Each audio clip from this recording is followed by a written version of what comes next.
Terminei agora o Madame Bovary, do Gustave Flaubert. Essa tradução é do Frank de Oliveira. E o melhor de tudo é que eu paguei R$ 20 num livro novo, com o texto integral, traduzido direto do francês. Porque na Book Center tem uma prateleira com os livros clássicos a preço acessível. Isso é maravilhoso, para a gente poder, né, ter acesso, né, a um texto dessa magnitude aqui, uma obra-prima que deu início, né, ao romance realista, ao gênero realista, né? Então, uma obra-prima aí da literatura mundial por R$ 20, né? Então, assim, porque são livros mais simples, né, com a capa mole, só que olha só que bonito, que vale é o que está escrito aqui dentro. Esse livro retrata bem a burguesia, porque ele foi escrito de 1851 a 1856. Então já tinha passado pela Revolução Francesa, pela Revolução de Julho de 1830, né, o período do Napoleão ali, tudo isso já tinha acontecido na França. E aqui a crítica é forte em cima da tradição ali dos burgueses, né, da futilidade do dia a dia deles. Esse livro foi proibido, né? Então ele foi processado, quase foi preso, mas acabou conseguindo ganhar o processo. E por conta disso o livro foi um sucesso, né? E ele é famoso até hoje, a história é muito conhecida, então teve algumas adaptações já para o cinema. Eu já conhecia a história mais ou menos, só que lendo a gente pega os detalhes. E eu me surpreendi, né? Então eu esperava uma coisa e acabei me surpreendendo de forma positiva, porque realmente o livro é muito bom, muito bem escrito. Então é uma linguagem poética e também subliminar, né? Ele não fala exatamente tudo o que acontece, isso que é o legal, né? Então, assim, no ponto aqui que é principal, que é a personagem, né? A Emma Bovary, que é a personagem central aqui da história, muita gente diz que ela é uma heroína, né? Então ela é um símbolo aí do feminismo até os dias de hoje e tudo mais. Na minha opinião, eu acho que ela é tão heroína quanto vilã, sabe? O ser humano, ele tem as suas falhas e ele retrata isso aqui muito bem. Então ele ia contra não só a burguesia, né? Aquela coisa fútil, né? Aquela luxúria, aquela coisa fútil, mas ele ia contra o consumismo exagerado, ele ia contra a igreja. E foi mais esse ponto que pegou para proibir o livro. Porque a questão da traição ali, né, ela sempre existiu. Só que aí o Gustave Flaubert colocou a Emma, né, com uma certa autonomia, né? Isso assustava muito na época. Mas eu acredito que o que mais pesou foi ter ido contra alguns valores, a moral, né, da cristã mesmo, da época. Então esse livro até hoje, pode ser um pouco polêmico. Para a época ele era um escândalo, né? E o gostoso é que não é escancarado, ele deixa ali subliminar o que acontece, mas ela tem casos extraconjugais, basicamente é isso. É um belo drama, né? Um verdadeiro, assim, uma tragédia, é dramático. Em alguns pontos a gente tem raiva dela, depois a gente tem pena dela. Então ele retrata muito essa parte do ser humano. Porque todo mundo tem qualidades e defeitos, então não existe esse negócio do herói, do vilão, né? Existe uma conduta, né? Um desvio de conduta. Então ela também falhou, ela errou bastante, mas numa certa medida ela é sim vítima da época, né? Da sociedade que ela estava inserida, né? De tudo que estava acontecendo na época. A gente é fruto do meio, né, da nossa época. Então, é um livro assim sensacional, né? Tá no detalhe, a beleza tá no detalhe. E então é um marco porque deixou de existir só aquele romance clichê que só iludia as mulheres, né, com aquela idealização, né, de um casamento perfeito, onde todo mundo é feliz para sempre. E aí ele mostrou a realidade. Então não tem nada de fantasia, é realidade, né? Ali o íntimo do ser humano e é tão real também porque ele foi, não vou dizer baseado em fatos reais, mas ele teve influência, né? Então o autor, ele se inspirou, digamos assim, né, num fato que aconteceu na Normandia. Eu não posso dizer exatamente o que, porque se alguém não conhece a história e quiser ler, eu vou estar dando um spoiler. Mas assim, meu, vale muito a pena, adorei, tá? Adorei, poderia falar um monte aqui sobre o livro, mas já tá bom, né? Tem gente muito mais capacitada já fazendo isso. Então essa é o meu parecer aqui, né? De quem está chegando agora, de mansinho, começando a conhecer os clássicos. E aí agora, então eu vou para Cecília Meirelles, vai ser o próximo, eu vou terminar. Ela era apaixonada pelo aqueles romances bem assim clichê, né? Então romance romântico mesmo, né? O gênero literário romance, mas assim fantasioso, que iludia as mulheres. E aí ela criou, né, na mente dela um ideal, onde iria existir uma felicidade conjugal, onde ela iria encontrar felicidade no casamento, da forma que foi moldado, né, que foi formatado para as mulheres daquele período. Outra coisa que eu acho relevante falar, para quem já leu esse livro, conhece a história, é sobre o Charles Bovary, que é o marido da Emma, é quem dá o sobrenome, né? Emma Bovary, Madame Bovary.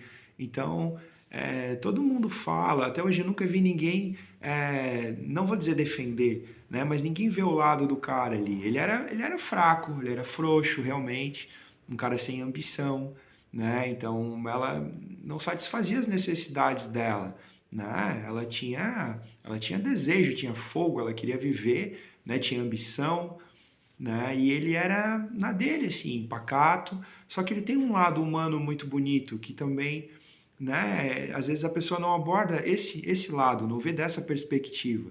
E uma das falhas ali que ele cometeu foi influenciado por ela, um erro grave ali, né? Uma cirurgia e tudo mais, mas foi influência dela. E ele fazia tudo para agradar, ele era super apaixonado. Quando ela morreu, ele sofreu muito. Ih, dei o spoiler agora. Ah, agora já era. Então, assim, ele sofreu demais, né? E ele estava ali mergulhado naquilo ali. Para ele, aquela vida simples, né, tá do lado dela era o suficiente. Né? Então as pessoas não conseguem ver isso também. Não defendendo a fraqueza, a falta, né, de ele ser viril, isso não. Né? Como eu digo, tem um lado, né, todo ser humano tem algo de bom para ensinar pra gente. Né? Mas é o amor verdadeiro que ele sentia por ela. E aí, pô, depois, agora que eu dei spoiler, agora foi. Então, depois que ele descobre a traição, mesmo depois da morte, ele meio que não faz nada. Ah, então o cara é um frouxo? Tudo bem, mas o que que vai adiantar, né? Ele meio que deixa quieto a traição. Até que ponto isso é ruim ou bom? Do que adianta, né? Eu pegar e querer matar, vou aumentar o problema então. A mulher já morreu, ela traía ele. Aí ele vai lá e vai se vingar, vai matar o cara, vai se alimentar de ódio. Esse que seria o ideal, então, né? Sabe, eu vejo muita gente criticando, mas não vê que pode ser, na verdade, um personagem até mais sábio do que muita gente imagina, né? A questão toda é que ele não comparecia, né? E aí realmente fica difícil. Então, naquela época, não era assim tão simples pegar e se divorciar, né? Então, para o cara trair, para o cara ter outras mulheres, era simples. Para a mulher, não. Né? Então, nesse ponto, sim, ela é um símbolo, até de um certo heroísmo, né? Mas só nesse ponto, porque ela fez muita coisa errada ali que não justifica. Né? A questão de entregar a filha, né, para ama de leite, tudo ali que rolou na história. Então, um belo livro, e é isso aí. Esse é o meu ponto de vista aí, dando uma força aí por Charles Bovary. Só para, né, é um ser humano também, né, e todo mundo simplesmente só esculhamba com ele, só defende a Emma. Eu acho que não é bem assim. Ele era muito apaixonado, ele tinha um amor verdadeiro e aquela vida simples ali de um casal para ele bastava. Isso é bonito, sabe? Então ela precisava encontrar a felicidade fora, né? Então ela achava sempre que estava sempre no amanhã, no próximo amante ou na próxima casa, né? Na matéria. Nunca ela conseguia sentir que aquilo ali era o suficiente. Então ela tinha uma filha que ela desprezava, né? Nada estava bom. É uma característica né, de pessoas ricas, né? Que não tem tanta ocupação, isso é um outro ponto, né? Então aquele que precisa trabalhar bastante, para sustentar a família, ele não tem tanto tempo para esses devaneios assim. A pessoa que tem que trabalhar, sustentar a família, que está preocupada com as obrigações ali, né? Ela consegue encontrar, né, mais sentido do que a pessoa que está simplesmente no ócio, né, sabe? E se alimentando daquelas leituras fúteis ali, né? Isso serve para os dias de hoje, né? Então, nada melhor, né, para que ocupar a mente com coisas úteis, ainda que seja um entretenimento, mas que seja algo, né, enriquecedor, algo que vai nos elevar, né, porque senão a nossa mente é facilmente influenciada para coisas que não é ali que está a felicidade, sabe? É mais ou menos por aí. Eu acho que já tá bom, o vídeo já se estendeu bastante. Então, para fechar, né, tem uma frase que eu acredito que sintetiza praticamente a ideia do autor, qual é a mensagem principal que esse livro quer transmitir, que é que a Emma Bovary, ela não acreditava que as coisas poderiam ser iguais em lugares diferentes.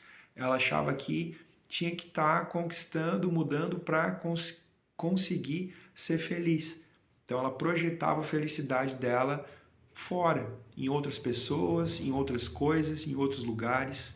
Eu acredito que essa seja a maior mensagem ou uma das principais, né? E aí é onde a gente consegue linkar com o estilo de vida do yoga, né? Que é viver o momento presente, que é saber apreciar, né, os detalhes, a simplicidade das coisas. Então ela tinha uma vida plena, não faltava nada e ela não se dava conta disso. Claro que ela estava infeliz, né? Então não correspondia, né, com o que ela poderia ter resolvido com diálogo, né? Essa questão da compatibilidade deles ali, né, do casal, ele não estava à altura dela, digamos assim, né? Mas isso poderia ser resolvido mais facilmente com diálogo, por mais que não querendo, né, justificar nada, né? Mas por mais que seja difícil, né, toda a repressão que existia e que não era tão simples, né, se divorciar ou que, enfim, também não é tão simples, né, sair assim loucamente fazendo tudo que dá na telha, né? Então assim é um livro que divide opiniões e a ideia é não julgar ninguém, é ver que todo ser humano tem a sombra e a luz, né? Então é isso aí, terminei. Para quem ficou curioso, quem ficou interessado em conhecer a história, né, tá aí a indicação. E se você não tiver paciência, não tiver tempo de ler, tem filmes também no YouTube, tem documentário do livro, né? Lembrando que o filme nunca chega no mesmo nível ali de detalhes do que o livro, né? Até hoje, pelo menos, eu nunca encontrei nenhum filme que correspondesse assim, né? Ler o livro e ver o filme são coisas diferentes. O ideal é os dois, né? Mas aí nem sempre dá. Então já o filme já está valendo, né? Um entretenimento legal aí pra gente. E deixa aqui na caixinha se você gosta de literatura, se você gosta dos clássicos, né? Uma sugestão, até mesmo, né, uma indicação aí pra gente conversar. Valeu!